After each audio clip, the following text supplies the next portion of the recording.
welcome back to my channel. It's your girl Alex here. So I just got to my friend's house.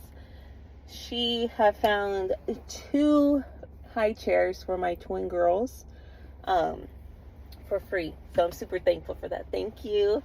And now I was on YouTube and I wanted to talk about reminiscing and how a song brings you back to a moment in time that you thought was freaking the end of the world, or you really attached to a song that really helped you through something hard in your life. And there's multiple songs that helped me through moments in my life, and songs that really spoke to me like they speak to you in the moment. So I was listening to The Weeknd, Creepin', and I really like that song. Oh my goodness. So Sierra I Bet, the song, came on next on my YouTube list. And I was just like, I can't believe it. It's been freaking forever since I listened to that song. And it just brought me back to a point where I was in I wouldn't say a relationship. It was more like a friend thing, you know? Me and this guy that I had a huge crush on since high school. And I was the shy, reserved girl in school, so I never really got out of my shell at that time. And so after high school, I freaking became who I was. I went out, I hung out with my friends, I had a great time and made great memories. I wasn't too crazy, but we had ran into each other again, which kicked off the whole 5 years. And so I really thought I was like trying my hardest to get him to commit to me. I would be there at a drop of a hat for him. I would buy him whatever he wants. And, I thought love was gifting. So that's how I showed my affection in that relationship. And so I tried my hardest to get him to see me, but it never worked. Until, let me share a verse of that song. I bet you start loving me as soon as I love someone else, someone better than you. That really hit me at the end of that relationship, because I knew, you know what? He's not going to want me until he sees me with someone else, and I'm not going to let it get to that point. Like, we're done. I blocked him, deleted his number, everything. Like, I cannot go back to this person. I cannot contact this person ever again, because it's never going to change. It's always going to be the same. So, cut to, I think, a year later. I was doing my own thing.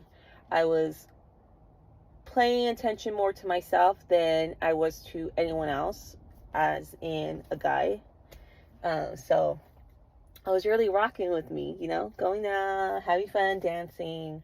And I met someone at Dylan's in Chino. And so we hit it off that night.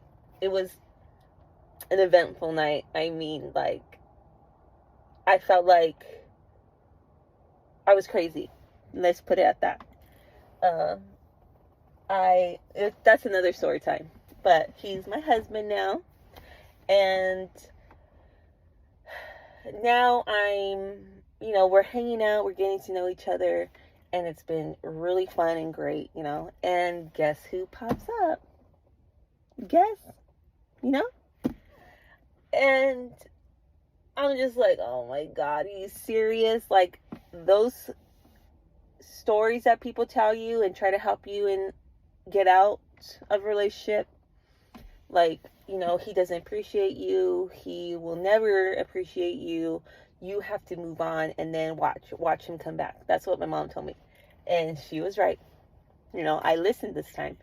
Everyone in your life can tell you their story and try to, lift you up and try to make you see the other side of this person's never going to commit to you.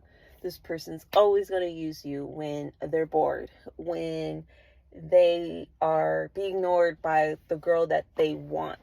they're gonna come back to you because you're always answering the phone like that. And so they're right. They are right. So if I could tell my younger self, like, hey, you need to nip this in the butt and just move on, because it's never going to be what you think it is, and how much work you're going to put into this, and it's always going to be the same. Nothing but drama.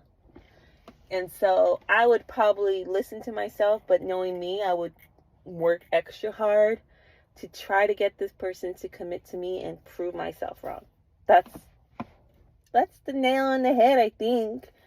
And so I'm really glad I moved on from that relationship. It takes a lot of energy to finally quit someone, because you're always constantly, you have them there in your life all the time, every day. And it's tough the first couple days, but once you get to the weeks, the months, it's way easy, and you don't need that person in your life. So if someone's giving you advice, just think about it, ingest it, take it with a grain of salt, and just know, if this is the right person, if this is meant to be, it will come back. So that's all I gotta say. So stay tuned again for another story time, about either another relationship that I've been through, or something in life, another song popping up and reminding me of something in my past. So bye. Thank you so much for tuning in today, and see you on the next vlog. Bye.